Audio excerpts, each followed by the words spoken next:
नमस्कार दोस्तों, YouTube channel the administrative scholar में आप सभी का बहुत-बहुत स्वागत है। मेरा नाम है सुमित सिंह और आज के इस लेक्चर में हम लोग इन्फ्लेशन के बारे में समझने का प्रयास करेंगे कि आखिर में इन्फ्लेशन है क्या और इसके क्या-क्या टाइप्स हैं और वर्तमान विश्व में जो इन्फ्लेशन की जो समस्या विभिन्न देशों में हमको देखने को मिल रही है, उसके पीछे का क्या कारण है, उसको हम लोग समझने का प्रयास करेंगे। तो बेसिकली सबसे पहले हम लोग जो समझेंगे वो इन्फ्लेशन के कॉन्सेप्ट को समझने का प्रयास करेंगे और इन्फ्लेशन के कॉन्सेप्ट को समझने के लिए यहाँ पर हम पाकिस्तान के उदाहरण के साथ इस कॉन्सेप्ट को समझने का प्रयास करेंगे। तो पाकिस्तान में पिछले 1 साल में हमको इन्फ्लेशन का रेट कितना परसेंट देखा गया है? 31.5% देखा गया है। इन्फ्लेशन बेसिकली क्या होता है जब किसी प्रोडक्ट का रेट निश्चित टाइम ऑफ स्पैन में बढ़ जाता है। तो पाकिस्तान में जो इन्फ्लेशन बढ़ा है पिछले 1 साल में, अगर मान लीजिए किसी प्रोडक्ट का रेट फ़ेब 2022 में ₹100 था, तो आज उस प्रोडक्ट का रेट कितना हो गया है? 131.5 हो गया है। पिछले 1 साल में उस प्रोडक्ट का रेट बढ़ के कितना हो गया है? ₹100 से 131 अ, प ए 31.5 हो गया है। तो यहाँ पर अगर हम लोग और इसको विस्तृत रूप से समझने का प्रयास करें, तो किसी व्यक्ति का बजट मान लीजिए पिछले साल फ़ेब में अगर ₹100 हुआ करता था, तो आज के समय में उस व्यक्ति का बजट कितना हो गया है? मतलब कि पिछले साल अगर वो व्यक्ति ₹100 में अपनी ज़रूरत के सामान खरीद पाता था, तो आज के समय में उसको अपनी ज़रूरत के सामान खरीदने में कितने रुपए खर्च करने पड़ेंगे? ₹131.5 खर्च करने पड़ेंगे। अगर हम लोग इसको और क्लैरिफ़ाई करने का प्रयास करें, तो इन्फ्लेशन में बेसिकली क्या होता है, रेट ऑफ प्रोडक्ट जो होता है वो इंक्रीज़ करता है। जैसा कि हमने पिछली स्लाइड में देखा, अगर मान लीजिए किसी प्रोडक्ट का रेट ₹100 है, तो वो 1 साल में बढ़ के कितना इंक्रीज़ हो गया, ₹131 हो गया। अब इसमें क्या इसके बाद क्या होता है कि जो परचेज़िंग पावर होती है कंज़्यूमर की, वो क्या करती है, वो डिक्रीज़ करती है। अब डिक्रीज़ कैसे की? मान लीजिए कोई व्यक्ति आपका ₹100 में पिछले साल फ़ेब में पाकिस्तान में अगर मान लीजिए ₹100 में 100 किलो अनाज, 100 किलो गेहूँ खरीदता था, तो आज के समय में वो कितना गेहूँ खरीद पाएगा? ₹100 में 76 किलो गेहूँ खरीद पाएगा। तो उसकी परचेज़िंग पावर कितने परसेंट से गिर गई? उसकी परचेज़िंग पावर आपकी 24% से गिर गई क्योंकि वो 100 की जगह अब 76 ही किलो गेहूँ खरीद पाएगा, 76 किलो गेहूँ ही खरीद पाएगा। तो यहाँ पे हमको क्या देखने को मिल रहा है कि परचेजिंग पावर भी इन्फ्लेशन में गिर रही है और रेट ऑफ जो प्रोडक्ट का रेट है वो आपका क्या कर रहा है, इंक्रीज कर रहा है। अब पाकिस्तान में ये समस्या आखिर में आई क्यों? तो पाकिस्तान में जो फिजिकल जो कंडीशन है पाकिस्तान की, जो राजकोषीय स्थिति है वो दिन ब दिन पिछले कुछ सालों में लगातार गिरती ही जा रही है। क्योंकि वो मिलिट्री पर और अन्य अननेसेसरी एक्टिविटीज़ पे काफ़ी ज़्यादा खर्चा कर रहा था वो देश पाकिस्तान। तो इसकी वजह से उसकी राजकोषीय स्थिति काफ़ी पिछले कुछ समय से काफ़ी गिर गिर रही है। तो उस राजकोषीय स्थिति को बढ़ाने के लिए पाकिस्तान ने क्या किया, डिफरेंट टाइप के टैक्सेस इंट्रोड्यूस किए और जो आपका पेट्रोलियम पर जो टैक्सेस लगते थे उसको क्या किया, इंक्रीज़ किया, जिसकी वजह से आपका जो कॉस्ट है प्रोडक्ट की, जो रॉ मटेरियल की कॉस्ट है वो इंक्रीज़ हुई। इसकी वजह से जो अल्टीमेट फिनिश गुड की कॉस्ट है वो इंक्रीज़ हो रही है लगातार। तो इसकी वजह से क्या हो रहा है, इन्फ्लेशन लगातार वहाँ पे बढ़ रहा है। और हम लोग इन्फ्लेशन के टाइप्स की अगर बात करें तो इन्फ्लेशन की बेसिकली हमको यहाँ पर हम लोग 4 टाइप्स के बारे में डिस्कस करेंगे। पहला है डिमांड पुल इन्फ्लेशन और दूसरा है कॉस्ट पुश इन्फ्लेशन और तीसरा है आपका वेज पुश इन्फ्लेशन और चौथा है करेंसी डिप्रिसिएशन के कारण जो इन्फ्लेशन हमको देखने को मिलता है उसके संबंध में हम लोग चर्चा करेंगे। तो डिमांड पुल इन्फ्लेशन बेसिकली वो इन्फ्लेशन होता है जब आपकी किसी भी इकोनॉमी में डिमांड बढ़ जाए लेकिन उस हिसाब से उसका प्रोडक्ट का प्रोडक्शन ना बढ़ पाए, अर्थात डिमांड और प्रोडक्शन के बीच में जब गैप क्रिएट हो जाता है तो हमको डिमांड पुल इन्फ्लेशन देखने को मिलता है। अगर मान लीजिए कोई इकोनॉमी काफ़ी ग्रो कर रही है, बूम पर है वो इकोनॉमी और अगर मान लीजिए किसी इकोनॉमी में हमको बूम देखने को मिल रहा है, वो इकोनॉमी लगातार ग्रो कर रही है, तो उससे क्या होगा, मार्केट में जो मनी जो इवॉल्व होगी, मनी का जो फ्लो होगा वो लगातार हमको बढ़ते हुए दिखेगा, क्योंकि नए मनी वहाँ पे जनरेट हो रही है। इसकी वजह से क्या होगा, जब नई मनी जनरेट होगी, मार्केट में मनी का सर्कुलेशन बढ़ेगा, तो जो लोगों की पास मनी अधिक से अधिक उनके पास आएगी, तो इससे क्या होगा, जो स्पेंडिंग पावर है लोगों की वो बढ़ेगी। जब स्पेंडिंग पावर लोगों की बढ़ेगी तो ऑब्वियस है कि डिमांड बढ़ेगी, और डिमांड डिमांड बढ़ती है तो ऑब्वियस है कि जब डिमांड बढ़ती है और प्रोडक्शन नहीं बढ़ता है तो आपका प्राइस ऑफ प्रोडक्ट क्या करेंगे, ऑब्वियस है इंक्रीज करेंगे। तो ये क्या था, आपका डिमांड पुल इन्फ्लेशन था। और अगर इसके बाद हम लोग कॉस्ट पुश इन्फ्लेशन की बात करें, तो कॉस्ट पुश इन्फ्लेशन में बेसिकली क्या होता है, रॉ मटेरियल की कॉस्ट बढ़ जाती है। अब रॉ मटेरियल कॉस्ट कैसे बढ़ती है, जब गवर्नमेंट जो टैक्सेस लगाती है, मान लीजिए आपका एक्साइज हो गया, कस्टम हो गया, और जीएसटी हो गया।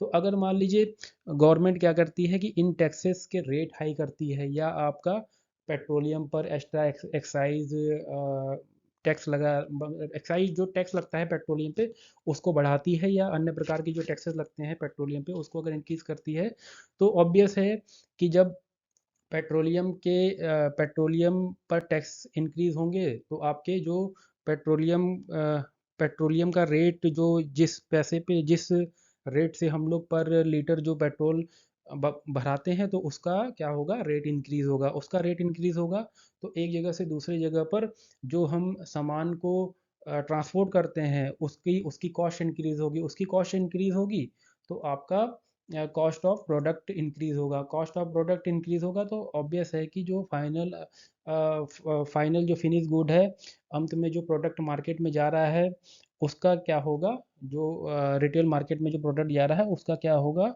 प्राइस इंक्रीज होगा। तो यहाँ पर टैक्सेस के माध्यम से जो हाइक किया जाता है, जो टैक्सेस टैक्सेस को बढ़ाए जाते हैं, उसके माध्यम से जो रॉ मटेरियल की कॉस्ट में इंक्रीज होता है, उसके बाद अल्टीमेट जो फिनिश प्राइस में इंक्रीज होता है, उसके माध्यम से जो इन्फ्लेशन आता है उसको हम लोग क्या बोलते हैं, कॉस्ट पुश इन्फ्लेशन बोलते हैं। इसके बाद अगर हम लोग वेज पुश इन्फ्लेशन की बात करें, तो जैसा गवर्नमेंट क्या करती है कि समय समय पे अपने सेल डिफरेंट समय समय पे पे कमीशन के माध्यम से गवर्नमेंट के एम्प्लॉयज़ की सैलरी इंक्रीज होती है। अगर मान लीजिए छठा वेतन आयोग लगा, सातवां वेतन आयोग लगा, तो इसके बाद क्या होता है कि गवर्नमेंट एम्प्लॉय की सैलरी अचानक से इंक्रीज करती है। तो अगर मान लीजिए कोई गवर्नमेंट बूम पर है, या उस समय एम्प्लॉयमेंट रेट जो है वो काफ़ी हाई है, एम्प्लॉयमेंट रेट काफ़ी लो है, तो स्किल्ड जो लेबर है वो ऑब्वियस है कि आपका वो एम्प्लॉय होगा। तो तो इस माध्यम से जब स्किल लेबर एम्प्लॉय होता है, तो नए नए जो लेबर हैं उनकी डिमांड काफ़ी कम होती है। तो इस माध्यम से जब गवर्नमेंट एम्प्लॉयज़ के सैलरी बढ़ती है तो प्राइवेट में भी इसकी मांग उठती है कि उनकी भी सैलरी बढ़ाई जाए। तो जब इसी बीच फिर क्या करते हैं कि जो प्राइवेट कंपनीज़ के जो एम्प्लॉय की सैलरी होती है वो भी इंक्रीज़ करती है, जैसा कि हमको 2008 जब छठा वेतन आयोग आया लगा था तो उसके बाद भी हमको देखने को मिला था। तो इसके बाद जब गवर्नमेंट एम्प्लॉय की सैलरी इंक्रीज होती है, उसके बाद प्राइवेट कंपनीज के एम्प्लॉयज़ की सैलरी इंक्रीज होती है, तो कंपनी का एक्सपेंडिचर क्या होता है, बढ़ता है, क्योंकि उनका जो इनपुट कॉस्ट है वो आपका बढ़ता है। तो उस इनपुट कॉस्ट के जो उनका जो एक्सपेंडिचर है वो बढ़ता है, लेकिन उस हिसाब से उसको उस एक्सपेंडिचर को मैनेज करने के लिए कंपनी क्या करती है, अपने रेवेन्यू को भी इंक्रीज करने का प्रयास करती है। तो रेवेन्यू को इंक्रीज कैसे करती है, वो प्राइस के प्रोडक्ट के प्राइस हैं उनको वो इंक्रीज करती है, उस रेवेन्यू के गैप को उस गैप को एक्सपेंडिचर और रेवेन्यू के गैप को कम करने के लिए वो क्या करती है, प्राइस ऑफ प्रोडक्ट को इंक्रीज करती है। तो इस माध्यम से जो इन्फ्लेशन आता है उसको हम लोग क्या क्या बोलते हैं, वेज पुश इन्फ्लेशन बोलते हैं। जो एम्प्लॉय के वेज में इंक्रीज करने के बाद जो इन्फ्लेशन हमको देखने को मिलता है उसको हम क्या बोलते हैं, वेज पुश इन्फ्लेशन बोलते हैं। अगर हम लोग फोर टाइप की बात करें कि करेंसी डिप्रिसिएशन के माध्यम से कैसे इन्फ्लेशन बढ़ता है, तो पिछले कुछ समय में अगर हम लोग देखने का प्रयास करें कि कोविड के समय में इकोनॉमिक एक्टिविटीज़ तो लगभग ख़त्म सी हो गई थी। तो उस एक्टिविटीज़ को सस्टेन करने के लिए विभिन्न देशों की इकोनॉमी ने क्या किया कि करेंसी को मार्केट में इंजेक्ट किया। करेंसी प्रिंटिंग के माध्यम से विभिन्न इकोनॉमी ने मार्केट में करेंसी का फ्लो बढ़ाया। तो जब करेंसी का फ्लो बढ़ा तो ऑब्वियस है कि लोगों के पास एक्स्ट्रा मनी जनरेट होगी, लोगों को नई करेंसी मिलेगी और उस फ्लो ऑफ करेंसी के माध्यम से उनकी स्पेंडिंग पावर बढ़ेगी। तो जब स्पेंडिंग पावर बढ़ेगी तो ऑब्वियस है कि डिमांड बढ़ेगी। अब डिमांड बढ़ी लेकिन इकोनॉमिक एक्टिविटीज़, प्रोडक्शन वाली एक्टिविटीज़ तो उस हिसाब से बढ़ी नहीं। तो आपका क्या हुआ कि जो प्रोडक्ट के जो प्राइस थे वो इंक्रीज़ हुए। तो इस माध्यम से जो हमको इन्फ्लेशन देखने को मिलता है उसको हम लोग क्या बोलते हैं, करेंसी डिप्रिसिएशन के माध्यम से इन्फ्लेशन बोलते हैं।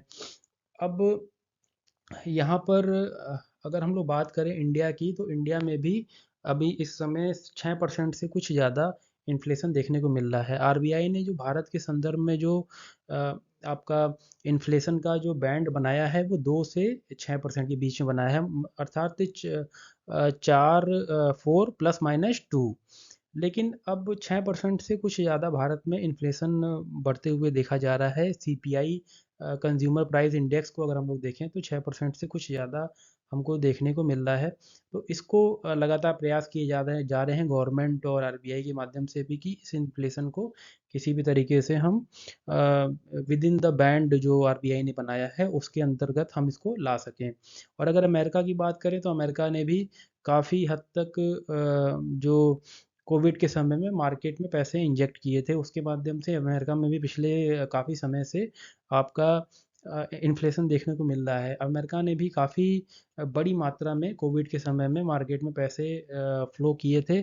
उसके कारण क्या हुआ कि वहाँ पे ओवर हीटिंग की समस्या हमको जनरेट होते हुए दिख रही है, जिसके माध्यम से काफ़ी लंबे समय से अमेरिका में भी आपका इन्फ्लेशन रेट काफ़ी हाई देखने को मिल रहा है।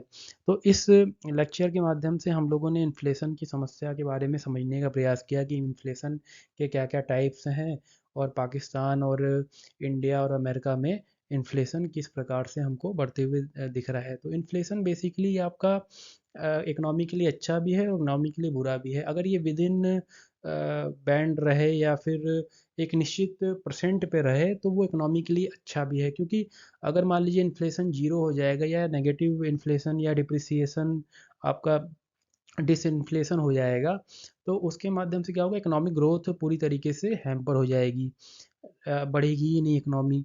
लेकिन अगर आपका इन्फ्लेशन एक निश्चित अमाउंट पे रहेगा, एक निश्चित परसेंट पे रहेगा, तो लगातार इकोनॉमी आपकी ग्रो करती रहेगी, एक सस्टेनेबल इकोनॉमी ग्रो करती रहेगी। अगर इन्फ्लेशन काफ़ी हाई रहेगा तो उससे क्या होगा, लगातार लोगों की परचेजिंग पावर काफ़ी ज़्यादा घट जाएगी और हाइपर इन्फ्लेशन जैसी समस्या भी हमको देखने को मिलेगी, जो कि इकोनॉमी के लिए बिल्कुल भी अच्छी नहीं है। तो आज के इस लेक्चर में हम लोगों ने इकोनॉमी वो इन्फ्लेशन के टाइप्स के बारे में चर्चा की और इन्फ्लेशन के संदर्भ में हम लोगों ने समझने का प्रयास किया। और नेक्स्ट जो आने वाले हमारे लेक्चर होंगे उसमें हम लोग इसी तरीके से पॉलिटी, इकोनॉमी और जीएस के स्टैटिक पोर्शंस के बारे में हम लोग चर्चा करते रहेंगे। तब तक के लिए आप लोगों को अलविदा। तो मिलते हैं हम लोग नेक्स्ट लेक्चर में।